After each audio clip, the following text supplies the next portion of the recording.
Hey everyone, Vinayak here.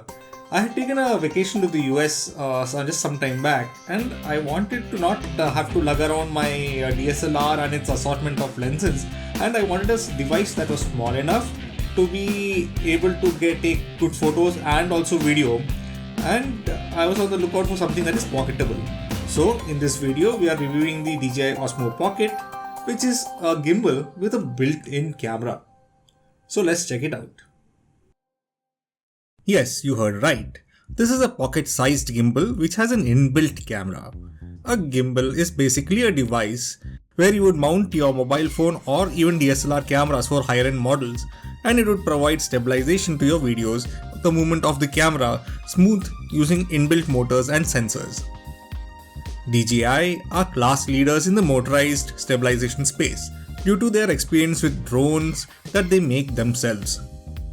The drones need the inbuilt cameras to stay steady, else there would be too much vibration in the footage, making it unusable.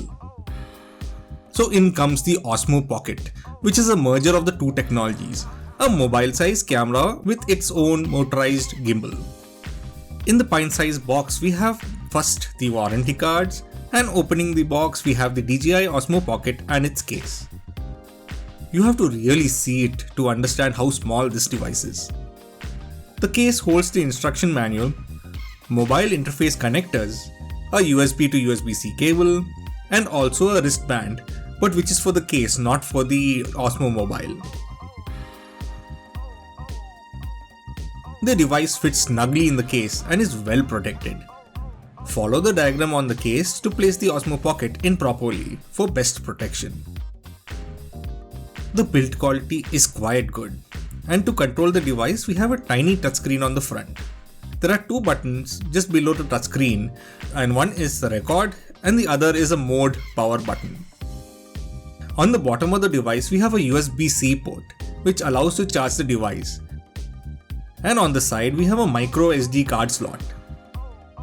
On the Osmo Pocket, we have the connector pins, which in order to access, we need to remove the protective covering first.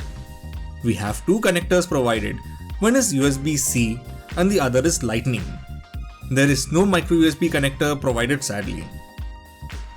Just slide in the appropriate connector and it's ready to be used with a mobile phone. When the device is started up, the motorized gimbal moves to its extremities to calibrate itself. It still wows me when it does that. Boot up is within 5 seconds and is ready to shoot. Being a new device, during initial setup, connect the Osmo Pocket using the USB-C connector to your Android phone or the Lightning connector to connect to your iPhone. When the device is activated while connected to a phone, if installed, the DJI Mimo app will open up automatically. If you already have a DJI account, log in and follow the on-screen instructions to activate the device. If you don't have one, just create one and you can continue on with the activation of the device. The device doesn't have any internal memory and you will need to add an external micro SD card. So once activated, I found that there was new firmware available, so I updated to it. So specifications wise, the camera is a 12MP camera with 1/2.3 CMOS sensor. The FOV is 80 degrees, which compared to a GoPro's 120-degree FOV is paltry, but the use case being different, we will discuss more about it later. 4K 60fps video is surprising on a device so small. My DSLR doesn't have 4K, and at 116 grams is quite a pocketable weight. Now that the camera was ready, I was ready for my vacation. I was traveling to the west coast and this truly pocketable camera helped me throughout. No need to lug my big DSLR bag around, and the motorized gimbal promised highly stabilized shots. Do note that the sensor being so small, it in no way can compare to a DSLR in image quality, but as mobile cameras go, is as good as or close to the ones available on flagship phones. So let's see some footage I recorded during my trip.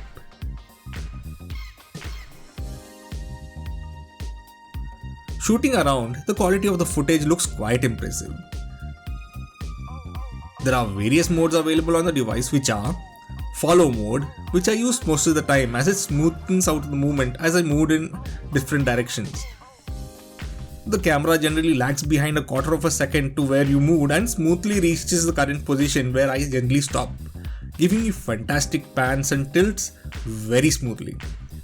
Then you have the tilt lock mode. In this mode, where it locks the camera angle to a certain tilt, and even if you keep moving the camera all around, the tilt angle stays the same. The FPV mode, or the first person view mode, is similar to how classic cameras operate, allowing to be able to invert the camera but keeping the motion smooth. As I didn't have a GoPro, here's comparison between a Gear 360 and the same angle shot on the Osmo Pocket. Another point to note is that the action cameras have a focus at infinity, which means everything in the scene is in focus at all the time. The Osmo, on the other hand, can focus, which allows to bring in depth of field effects, where we have a smooth gradation of focus between the object in focus and the background. So if you need everything in the scene to be in focus all the time, then an action cam is a better bet. But I love the look that you get on the Osmo Pocket. The gimbal works really great, and how well it worked can be based on the footage I shot in a helicopter, where the entire chopper was vibrating but the footage came out really smooth. But I did notice that the battery drained faster as it had to do a lot of stabilization.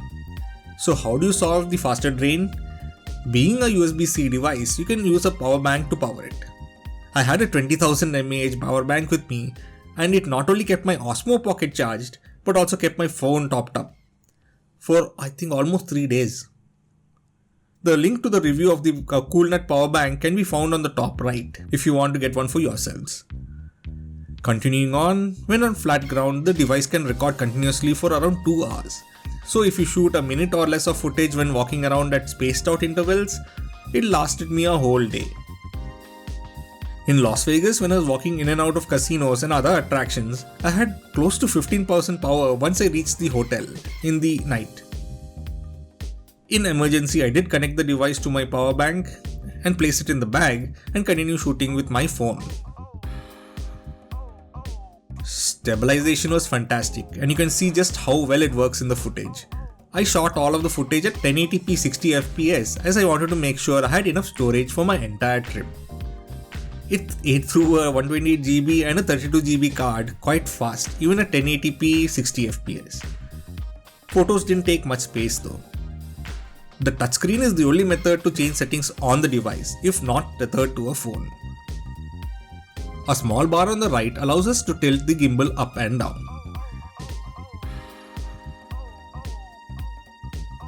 Swipe up from the bottom to access the gimbal settings. Swipe down from the top and we have the overall device settings.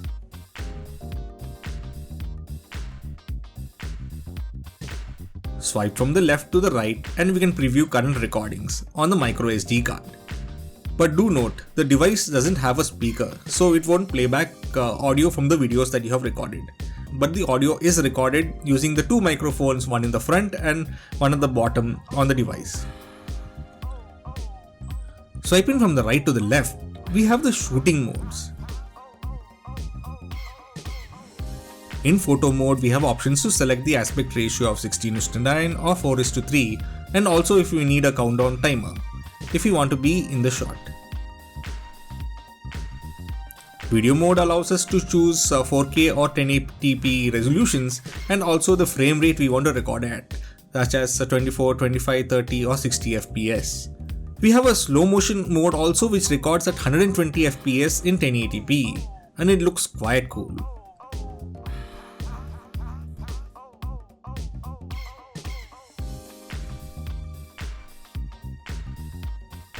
Time-lapse mode takes photos at regular intervals and renders them into a single video. We can select the short intervals and also the total duration we would like to shoot for like 5 minutes, 10, 20, 1 hour, etc. Motion lapse is a step above standard time lapses, where it has similar settings but also has an added setting of a movement between multiple points. Pano. This is one of my favorite modes. The device can automatically take a 180-degree shot by moving the lens from left to right.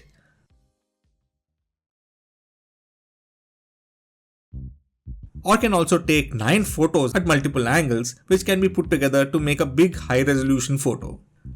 This is one mode I used a lot to get more of a scene into one photo.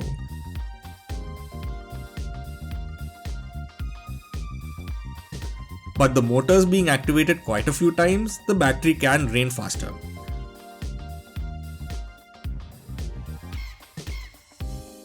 A new firmware update did give us new features on the power mode button.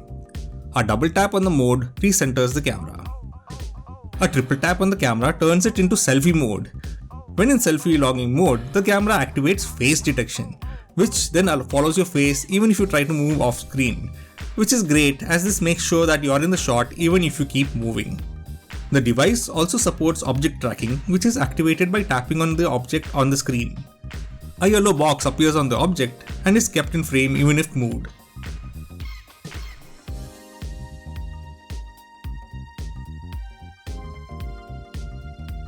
Attaching the Osmo Pocket to the mobile phone brings out even more options. You can control the gimbal using the on-screen virtual joystick. There is also a Pro mode which allows for more granular control of the camera settings. You can also choose to shoot in a cine-like color profile which is more flat. And you can also use a LUT in a editing program to bring out much more colors and details. This is for Pro users, so most people may not use this option at all. The Pro settings don't change even if the Osmo Pocket is disconnected from the phone. Only when you try to change the mode will it pop the message if you would like to exit Pro mode or not.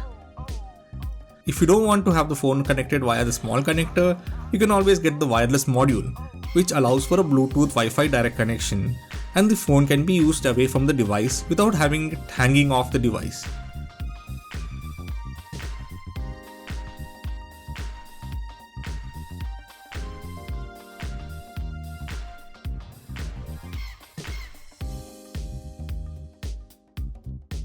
I was surprised that the camera did work well in low light, with quite acceptable noise in the video.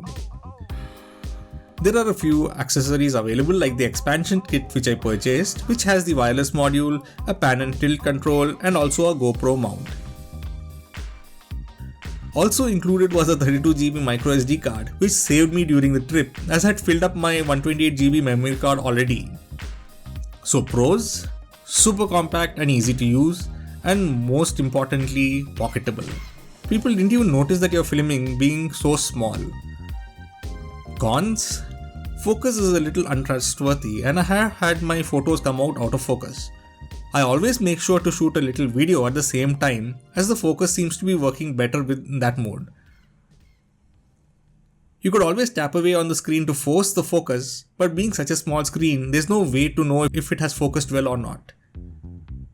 This is not as durable as the GoPro, but being aimed at a completely different market is very good at what it does.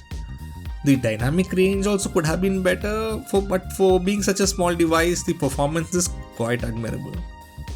So would I suggest something like this? At $350, this device is not cheap, and in India it costs almost 5 to 10,000 rupees more.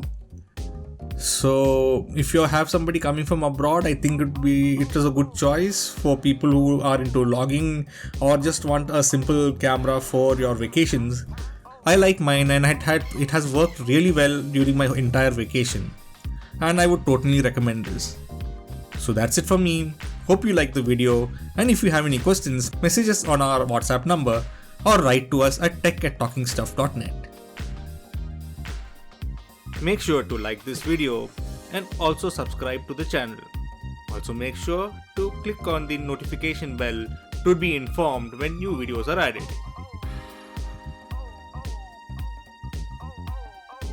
Thank you for watching and see you all next time.